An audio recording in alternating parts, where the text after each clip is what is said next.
How to get rid of the ego identity. If the ego identity is the main problem, well, let's define ego identity. The consciousness doesn't have a problem. Consciousness doesn't have a form, it doesn't have desires. It incarnates to play the role of this individual sense of me. There's a me, and then the me wants things, needs things, has desires, has projections. It's very selfish at the core. It has to. That selfishness has to be there, otherwise we wouldn't be so propelled to go try to get what we desire and need. See, that's part of the game. The selfishness is part of the game. I made a video about transcending the selfish core. That's the whole, it's the whole problem, so to speak. But it's not a problem. The problem was divinely given to us. So, like, God made the problem, because God's playing. He likes to play a lot. But God's not an entity. The play is the play, and this is what's happening. The ego identity, what is it? So, I desire certain things. I have certain projections of how I want something to turn out. I have a fantasy about something like I want to get I want to get a good job, and I want to help people, and I want to make money, and I want to get a relationship.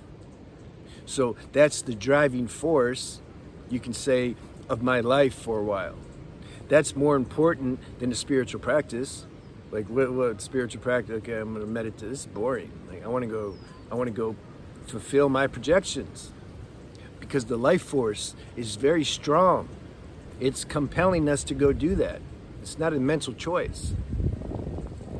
So when I say, if you're free of all that, if you don't have any desires, if you're like a 100-year-old person, even if you're 20, when I say if you're like a 100-year-old person, a 100-year-old person's pretty chill. They're just chilling, like, hey, how you doing? Oh man, I'm super chill right now. Okay. You got any goals or anything? No, I don't want any goals. I like chilling. I used to have goals. Was it fun? It was fun at the time, but then I realized, like, there's a lot of trouble. But why? You're achieving what you want to achieve. Yeah, it sounds nice, but then it's like I wasn't satisfied. What satisfies you? Just chilling? Like chilling really hard. How hard? Like super hard. And then that makes you content? Yep. That's what he'd say. It doesn't matter that his body, let's see, this is where the mind comes in. The mind will say, well, he's like too old to do anything. He can't move. All right, let's say the 100-year-old's like, he has gains. Ain't got gains like this, but he's got gains. And so he can go do stuff if he wants to, but he's seen through it. Sometimes I tell people I feel like a 100-year-old man. I'm not trying to compliment myself. It's just an expression sometimes of I lived so complete. Like, my life went full circle. I was crazy as hell for a long time. I did all that, and then now it's like there's nothing left to do. When I made this video, when I first made my first YouTube video, I'm getting a mic, by the way, an external mic, and I'm gonna see if this helps buffer all these sounds and stuff. They're building something.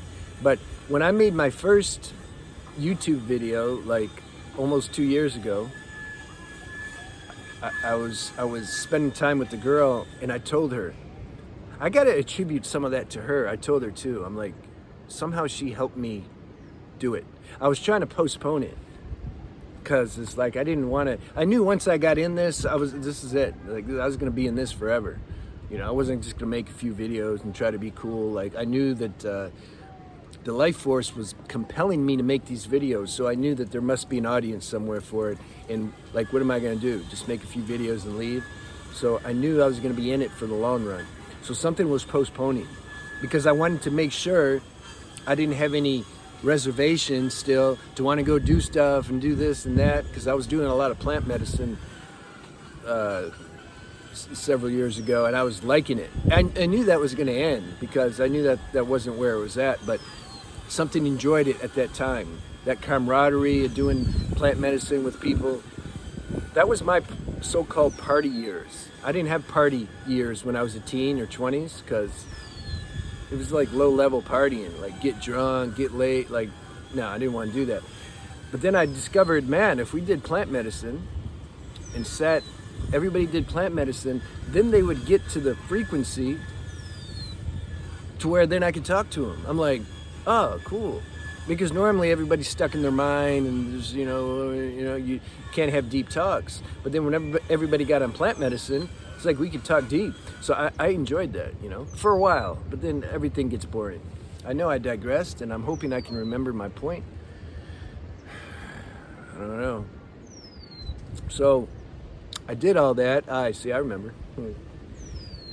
I wanted to make sure everything was complete. I wasn't still looking for a girl somehow. Ooh, that would be nice to have a girl. We have really good chemistry. Oh, that would be really nice. And then get really involved in all that. I burnt all that out. That's what I mean when I say I lived my life full.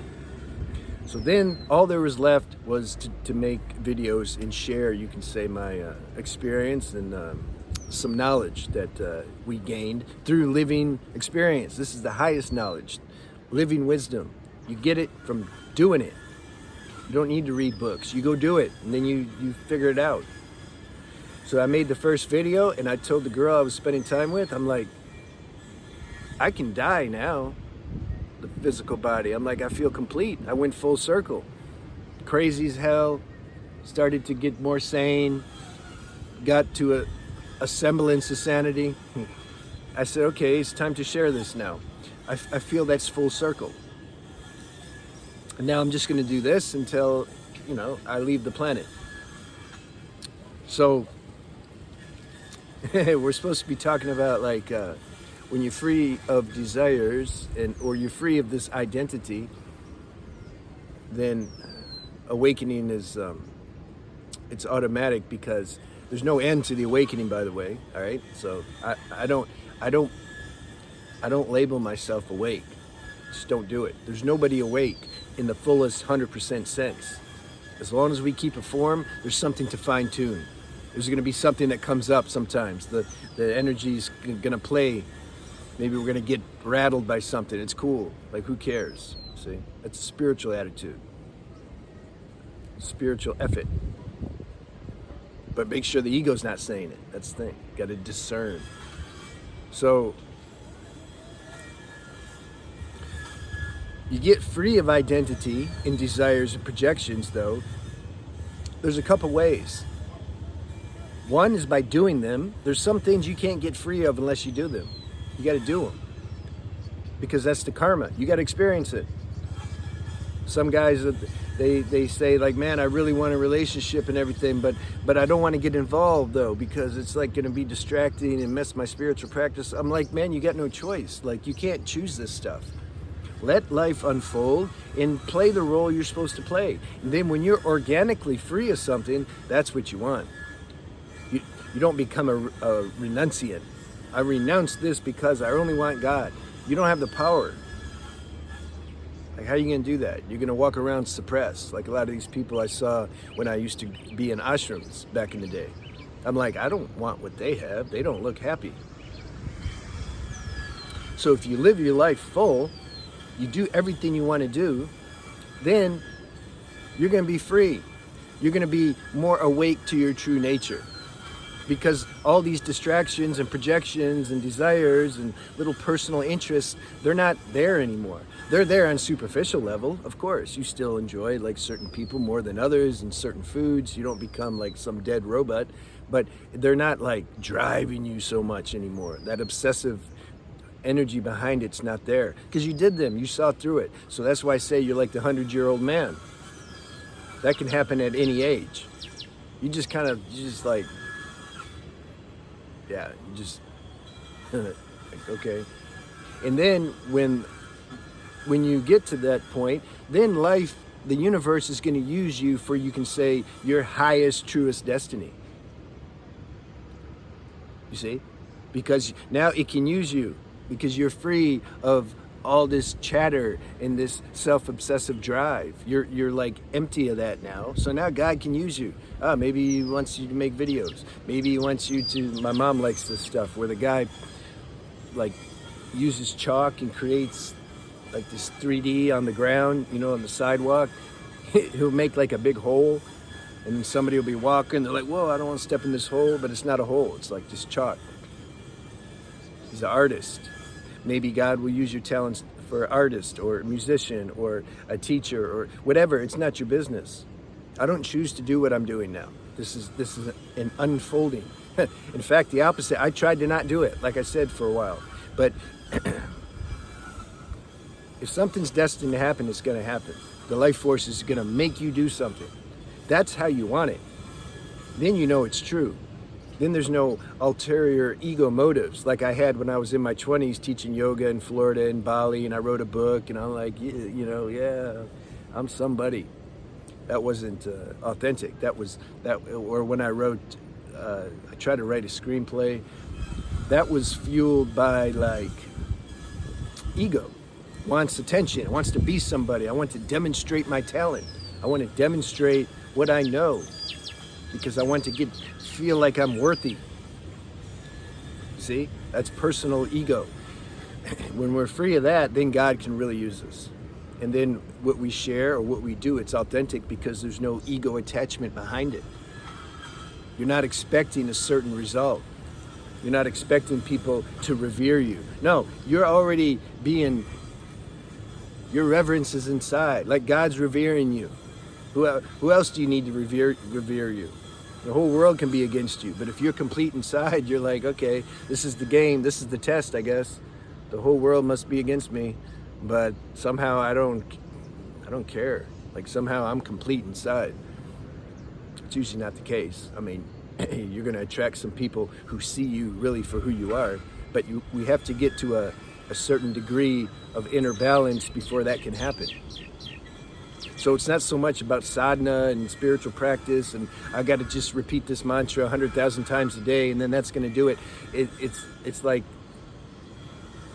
that's part of it. I mean, a spiritual practice is important, like, of course.